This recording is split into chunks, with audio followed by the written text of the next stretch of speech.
দেখুন, আপনি আমায় যার সঙ্গে দেখা করতে বলবেন, যখন দেখা করতে বলবেন,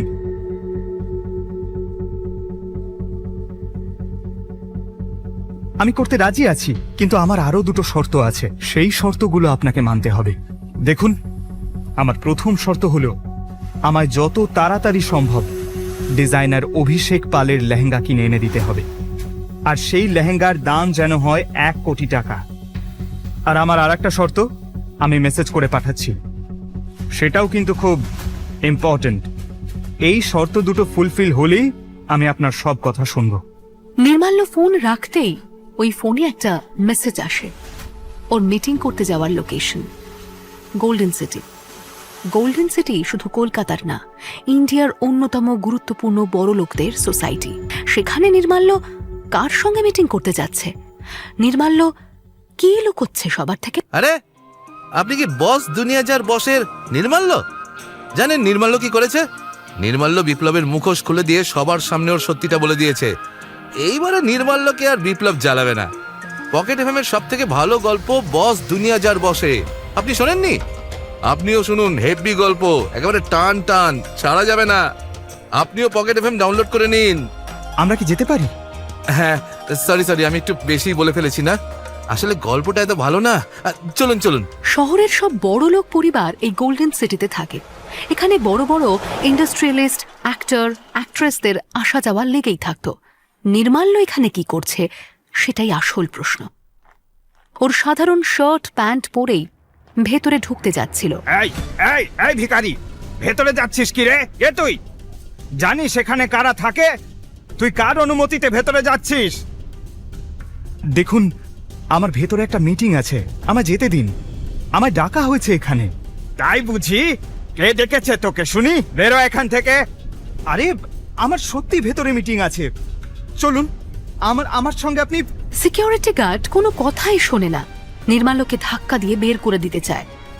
এমন জোরে ধাক্কা দেয় নির্মাল্যকে যে নির্মাল্য রাস্তায় ছিটকে পড়ে। একটা গাড়ি সামনে চলে এসেছিল প্রায়। জোরে ব্রেক কষে গাড়িটা না থামালে এতক্ষণে নির্মাল্য গাড়ির তলায় চাপা পড়ে যেত। গাড়িটা ছিল এই গোল্ডেন সিটির মালিক, কলকাতার রিয়েল এস্টেট কিং মিস্টার সান্যালের। গাড়ি থেকে নেমে আসে মিস্টার সান্যাল। মিস্টার সান্যালকে সবাই সমীহ করে চলে। কলকাতার সব বড় বড় বিল্ডিং থেকে শুরু করে মল সব সান্যালের বানানো। তাই জন্য সবাই মিস্টার সান্যালকে রিয়েল এস্টেট কিং বলে। নিজের সোসাইটির সামনে এই সব দেখে সান্যাল বিরক্ত হয়ে গার্ডকে বকতে এগিয়ে আসে। এসব হচ্ছেটা কি? জানো না আমাদের সোসাইটির একটা প্রেস্টিজ আছে? মেইন গেটের সামনে কি হচ্ছে এসব? ভেতরে কারা থাকেন তোমার জানা নেই? স্যার, আমি তো সেটাই এই ভিখারিটাকে বোঝাচ্ছিলাম, কিন্তু মানতেই চাইছিল না।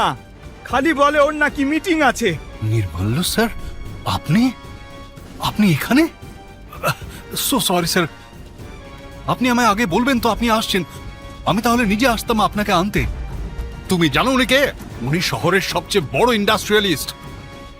তুমি ওকে ইনসাল্ট করলে, তোমাকে এক্ষুনি আমি চাকরি থেকে বরখাস্ত করবো। দেখো না প্লিজ, ওকে চাকরি থেকে বরখাস্ত করবেন না।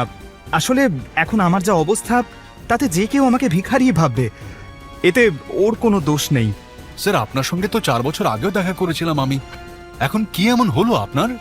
মানুষের জীবন কখন কিভাবে বদলে যায় কে বলতে পারে। এমন কিছু ঘটছে যেটা আমি এখন আপনাকে বলতে পারবো না, পরেই নিয়ে কথা বলবো। আমার ভেতরে একটা মিটিং আছে, আমি আসছি। আর ওনাকে কিছু বলবেন না প্লিজ।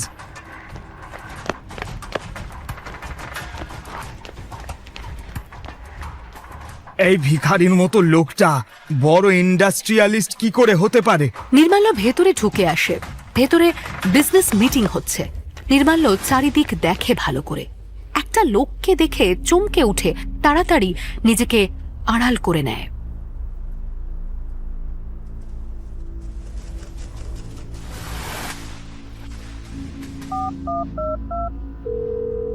আমায় আগে কেন বলেননি যে আমায় ওই লোকটার সঙ্গে মিটিং করতে হবে? আমার কপালে বন্দুক ঠেকিয়ে ওই লোকটার সঙ্গে মিটিং করাতে পারবেন না।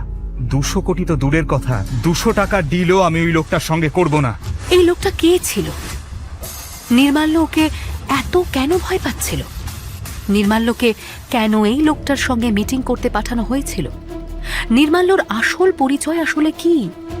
ও কি সত্যি গরিব, নাকি বড়লোক? বড়লোক হলে ও বিশ্বাস বাড়িতে চাকরের মতো কেন আছে? নির্মাল্যর আসল সত্যিটা জানার পরে অনন্যা আর নির্মাল্যর সম্পর্ক কোন দিকে মোড় নেবে? অনন্যা আর নির্মাল্যর বিয়েই বা কেন হয়েছিল? এই সব প্রশ্নের উত্তর পাবেন একমাত্র পকেট এফএম এর বস দুনিয়া যার বসে। এক্ষুনি ডাউনলোড করুন পকেট এফএম অ্যাপ।